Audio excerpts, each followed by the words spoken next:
Tentang ini yang karena saya tahu gitu. Di Jeddah ini ada satu orang syekh, suaranya bagus. Kalau sholat Jumat penuh masjid. Kalau dia jadi imam, Masya Allah suaranya gitu. Dia juga kalau khutbah, hampir semuanya orang nangis kalau bicara masalah akhirat. Khusyuk, jadi dia ikhlas sekali gitu. Dia cerita dalam salah satu khutbahnya, saya dengarkan ceramahnya. Dan ini tradisi saya suka dengar ceramah-ceramah. Walaupun saya sudah sering isi ceramah gitu kan. Kita tidak boleh batasi dengan ilmu. Selalu kita merasa haus dengan ilmu itu. Maka saya dengar ceramah, dia mengatakan pada saat saya salah satu Jumat, saya lagi jadi imam, di rakaat kedua, pas sujud pertama ada suara gemuruh tengah-tengah masjid. Dia bilang, lalu saya salam, saya tanya, saya pakai mic, kenapa itu, ada apa? Dia bilang, Syekh, ada orang jatuh tadi waktu sholat sujud rakaat kedua, sujud pertama jatuh. Kata Syekhnya, berikan dia ruang biar dia bernafas dan tolong antar beberapa ikhwah, tolong antar ke rumah sakit terdekat. Waktu diantar, kata dokternya, orang ini sudah mati setengah jam yang lalu. Maksudnya pada saat dia lagi sujud di hari Jumat, gitu kan? Ini luar biasa. Kata Syekhnya, ini jelas-jelas husnul khatimah. Hadis Nabi SAW, siapa yang meninggal hari Jumat tidak akan kena fitnah kubur, dan juga dia mati dalam keadaan sholat. Jelas dari ibadah, apalagi lagi sujud kepada Allah SWT. Lalu dia bilang, datang adiknya mengambil jenazah kakaknya. Lalu saya bilang, ini kakakmu datang jauh-jauh sholat di sini karena dia mau sholat dengan saya. Dia mau dengar ceramah, dia mau dengar suara bacaan Al-Quran, maka saya minta tolong izinkan saya memandikan jenazahnya. Kata adiknya, baiklah silakan.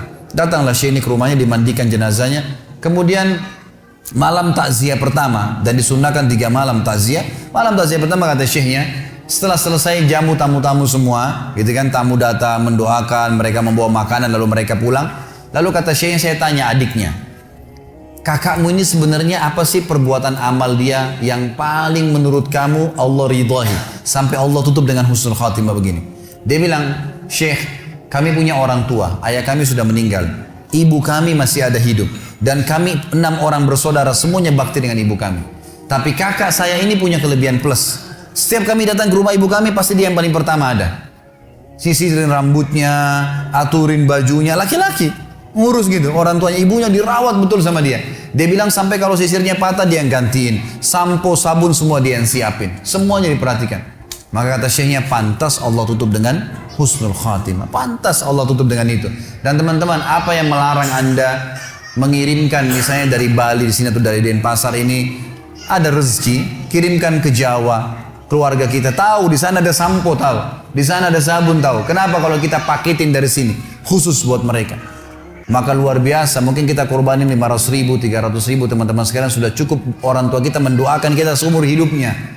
Bagaimana kalau setiap bulan kita rutinkan, gitu kan? Harusnya kita lakukan seperti itu. Ini puncak silaturahim. Setelah itu datang kerabat-kerabat yang lainnya. Kata Nabi SAW, siapa yang ingin diberkahi umurnya, di sini sering diterjemahkan dalam buku Indonesia, siapa yang ingin dipanjangkan umurnya, gitu kan? Sebenarnya tidak ada kata-kata panjang umur ya, karena umur sudah ditentukan, 60 ya 60. Tapi di sini maksudnya diberkahi.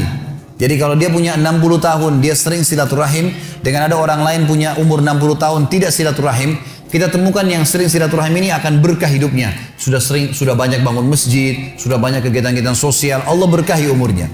Siapa yang ingin diberkahi umurnya dan diluaskan rezekinya, maka dia sebaiknya melanjutkan silaturahim.